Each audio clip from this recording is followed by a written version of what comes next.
Today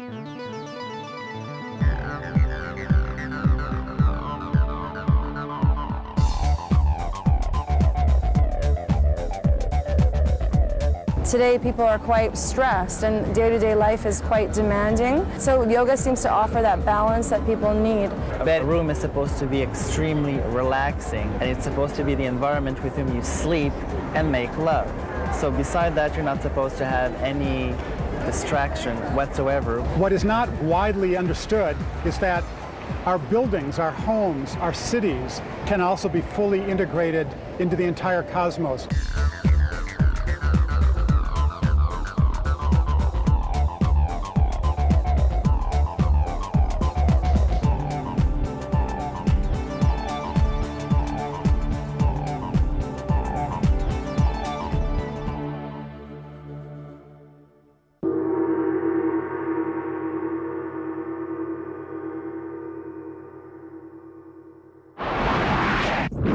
Hi, I'm Phil Guerrero, and welcome to Feng Shui Life, the only show entirely dedicated to Feng Shui and other related topics. Now, Feng Shui and yoga are both energy-based philosophies, which is what prompted us to visit this yoga conference in Toronto, Canada.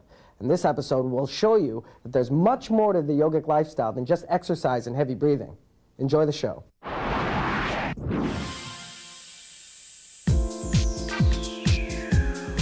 About a year and a half ago, we sat down and decided that the time was right to do a yoga event. We felt that there were so many yoga studios in the city, so many companies getting into yoga products, and everywhere you look there seemed to be someone carrying a yoga mat or on their way to a yoga class. And so we just felt the time was right. And so it's been about a year and a half now that we've been pulling it all together, getting all the 31 teachers here from all over North America, getting all the exhibitors here, organizing all the events, the seminars, the demonstrations and everything. So it's been a long process, but a really rewarding one.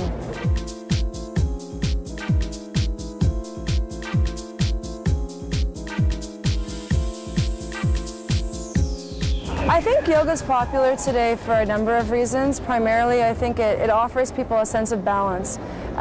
Today, people are quite, whether they want to admit it or not, people are quite stressed and day-to-day life is quite demanding. And so yoga seems to offer that balance that people need. It's also, yoga itself is a balance in terms of the physical and spiritual component of things. So if someone does just physical activity or like aerobics or something, it doesn't really offer you that sense of balance, whereas yoga does. The other factor, I think, which is just as important, is the fact that yoga is so diverse and there's really something for everyone. So whether you've been practicing, whether you're so physically fit or not, whether you're young or you're old, you're a child or an adult, whatever it is, spiritually inclined or not, there is something for you. And I think that's why it's so appealing. There's something for everyone, and people aren't intimidated to be able to just get onto a yoga mat and just do their thing.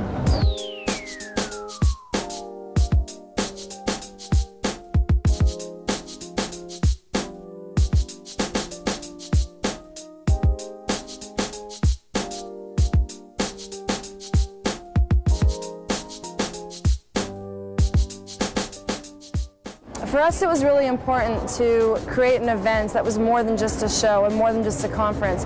So when you look around the show, there are a lot of things that one can say are highlights of the event, and which we think are highlights of the event. For example, we have a seminar program right on the show floor where people can learn everything about yoga and yogic life. So everything from vegetarianism to Ayurveda to Vastu architecture. So it's really, which Vastu architecture is the forefather of Feng Shui, of course. So it really gives people a sense of yogic life, and not just that it's not just about getting on a mat and doing a few postures. The other highlight, I think, is the demonstration program, where we have some of the city's best yoga studios doing a variety of demonstrations and a variety of yoga disciplines. So everything from Kundalini to meditation to Ashtanga and so on. We also have a number of really great yogis doing demonstrations. So to me, that's really exciting to be able to come here and see everything you need to know about yoga. The other thing that we're really proud of is which is a program we started called Early Yoga Education. The objective being to raise funds to provide money to have teachers teach yoga to children. And for us, that's really an exciting thing, to think that we'll have all these children learning yoga. And again, being able to teach children that sense of balance and be able to create a sense of balance and a sense of compassion and creating the right energy for people. So it can only be positive for us.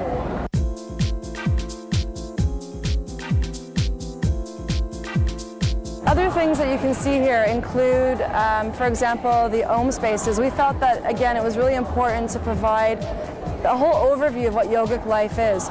So we have two interpretations of what an Om space can be, or home space can be in your own environment.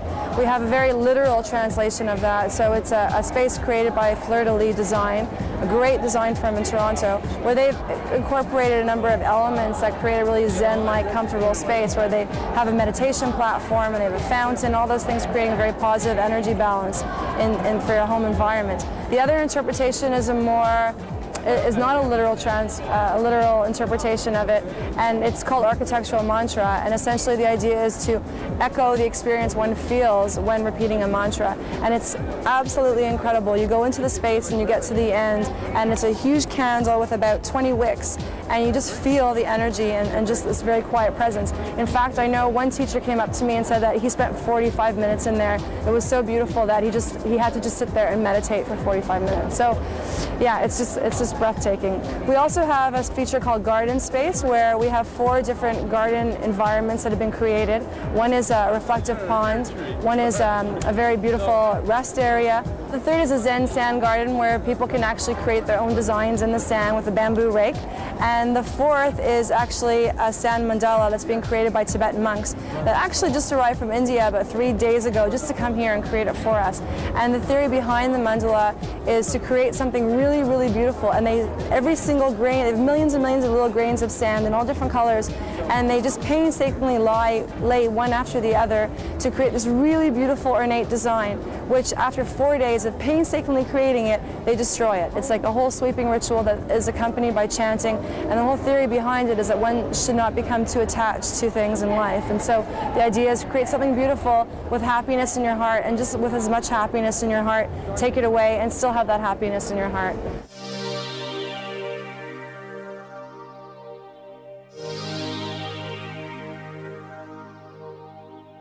At the show, we have 175 participants, all selling, showing, demonstrating, marketing products and services related to yogic life. So everything from clothing and props to music and books and candles and yoga travel and retreats and yoga studios, and really everything to do with yoga.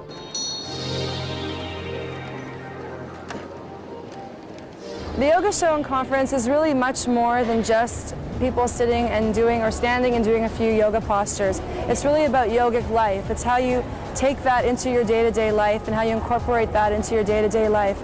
And I hope that what we've done here has helped people to be able to do that.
Close your eyes and focus on your breath. Inhale, bring a nice solid breath right deep down into the lower lobes of your lungs.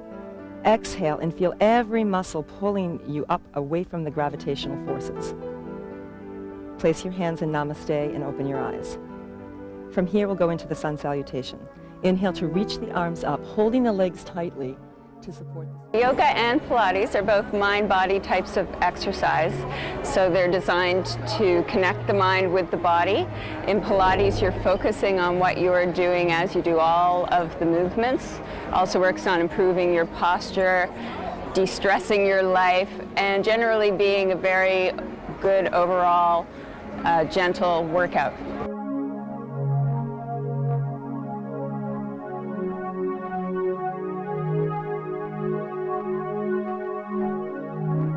Well, Joseph Pilates, who started Pilates, actually took a lot of his inspiration from Eastern forms of working with the body, like yoga.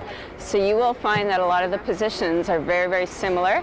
The main difference is that in yoga they tend to hold the postures and the positions. In Pilates we keep moving through those postures. We never stop in one position, so it's very fluid. Up into the air. Take the left hand and hold on to that elbow. Breathe in here. Now just stretch away from it. Easy stretch. Joseph Pilates was rather sickly as a child, and he studied different forms of exercise and came up with his own program. And I think he took from the Eastern philosophies the fact that it was all about well-being and you're trying to improve your whole self, and he really focused on that as well. It wasn't just a physical thing, it was a mind-body total package. Exhale, softening your breastbone, heels to your seat, exhaling all the way out. Beautiful. Let's try that one again. So Pilates really focuses on the body alignment, body awareness, so that as you're moving, you're really focusing on how you're moving, as well as what you're doing, but the real emphasis on the quality of the movement and how you're doing the movement, stabilizing your core, moving very efficiently, moving fluidly, so it helps you repattern your whole way of moving, and that hopefully that carries over into your daily life as well. Exhale, bring the nose toward the knees. Inhale, reach the arms out and up all the way. Exhale, back to namaste. We do focus a lot on breath, and if you've studied any Eastern philosophy, you know that Qi and breath are really considered the same thing. So we work a lot with the breath patterns in the body, working very fluid movement, and so you are moving the energy around your body, definitely. And just breathe in and reach up. And stretch those sides out. Breathe in and relax.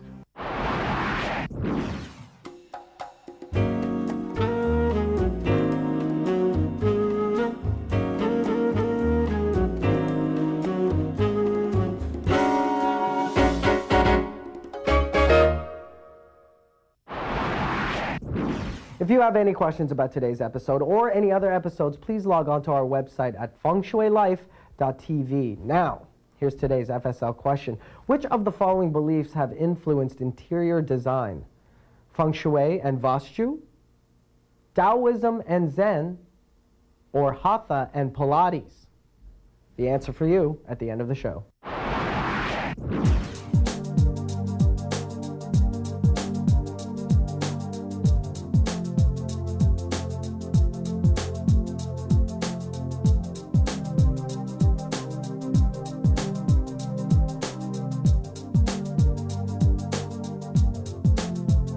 They've asked me to do the Zen bungalow because I have experience in Feng Shui and Vastu learning. So I did it with a lot of love and meditation and a lot of respect for the interior designer world.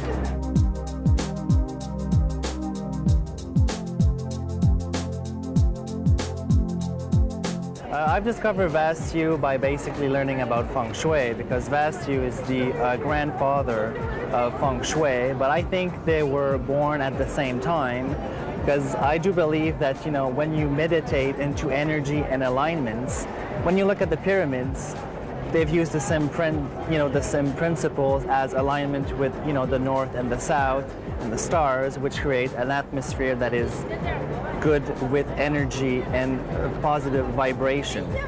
So Vastu, being the grandfather of Feng Shui, I think it's just two different names, and they represent the same thing as what you do with your space to have a healthy environment, to have positive alignment, to make your space, your soul and your body feel comfortable in a specific area of your home, a temple, or even your garden.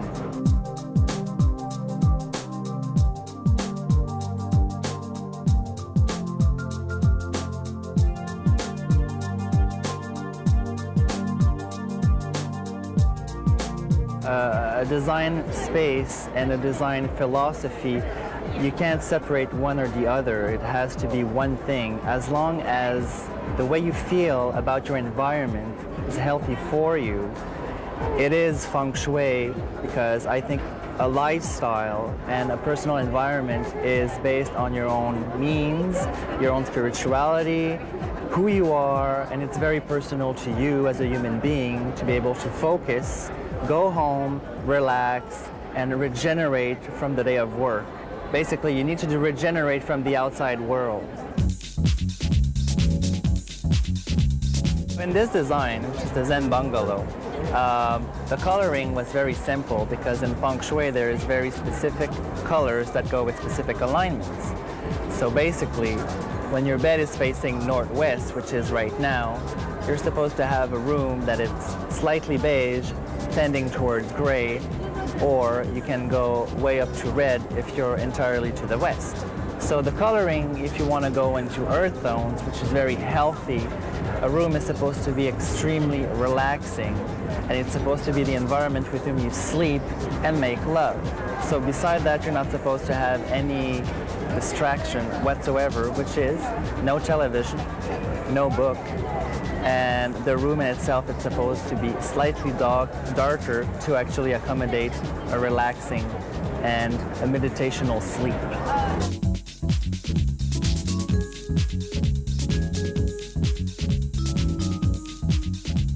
Chui word means water. And in Feng Shui, basically what they said is bigger the water feature, better it is, because water cleanses the atmosphere, so it cleanses the air, it gives humidity, and it's also a center of rejuvenation, because the water that is constantly reprocessing itself is actually really good for the meditation purpose. It's good for the breathing, and it's good for your home. And if you want to have a lot of luck into what you wish for in life, if you put the fountain into the core of your home, it's going to give you a lot of positive energy, and it's going to bring to you what you want in life. So the 5 elements are present, which is basically earth, 3, fire, water, and metals. So I have concrete, I have cottons, I have silt, I have wood, and I have metals. Fire is represented by candles. Water is represented by the water. Wood is represented by the wooden furniture. Earth is represented by the rocks and the cement flooring. Actually, this room, even if it looks really, really solid and really masculine, there's a lot of yin element in it that makes the room in itself extremely physically feminine.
We recognize that there is a fundamental level of existence, which is a level of perfect orderliness, coherence, infinite intelligence, and everything in the universe, including our bodies and our minds, are products of that. And we want to maximize the connection, and that's what the word union, the word yoga refers to, the connection between the absolute and the relative.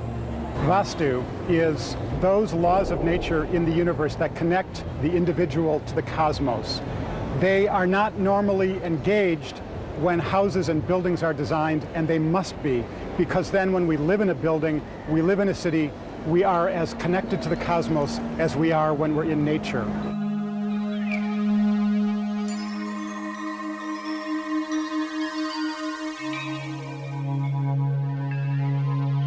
The organizers of the yoga show understand the connections between our mind, our body, and the entire cosmos. What is not widely understood is that our buildings, our homes, our cities can also be fully integrated into the entire cosmos. And because Maharishi Vastu uses the principles that allow that to happen, the organizers of the yoga show understood what Maharishi Vastu does. They felt it was appropriate for me to come and speak about architecture, about connecting buildings with the cosmos at a show focusing on union.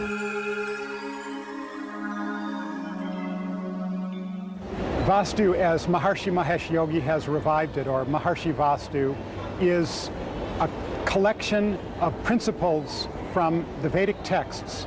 And so it is principles, it is not a philosophy, because it is simply laws of nature that can be applied to the design of buildings and cities. It's not religion, even though we know that religions draw their basis from alignment with laws of nature.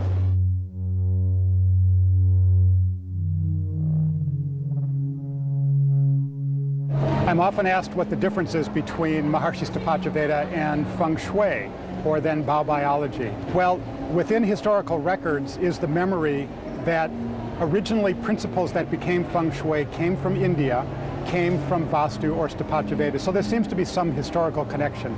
But as they're practiced today, they're quite different, even though both are concerned with orientation and placement. And houses should be designed so that the different energies of the sun correspond to the specific function and activities that take place in each room.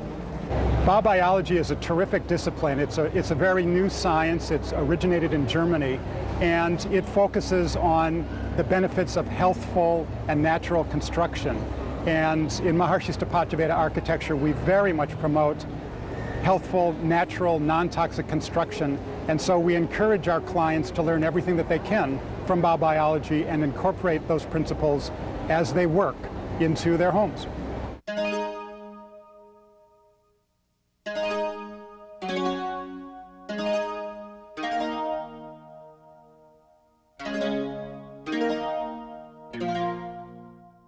Maharshi Vastu, or Maharshi Stapacheveda architecture, is used around the world. It's used in North America by people in $250 million worth of buildings. It is used in houses, offices, classroom buildings, even warehouses, any kind of building, used very widely by all kinds of people, by those who recognize that their home or their office can have very profound, nourishing influences on them, and they want that.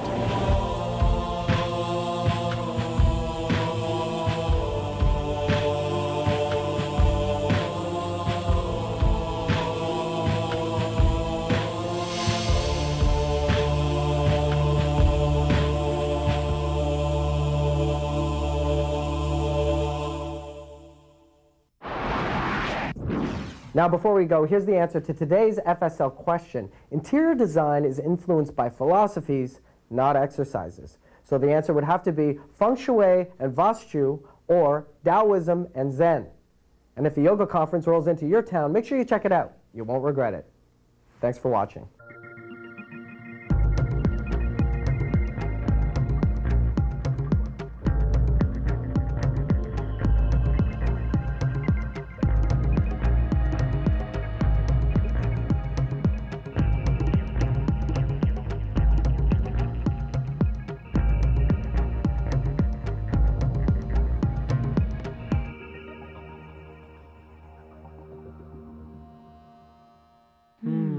Please refer to your manuals.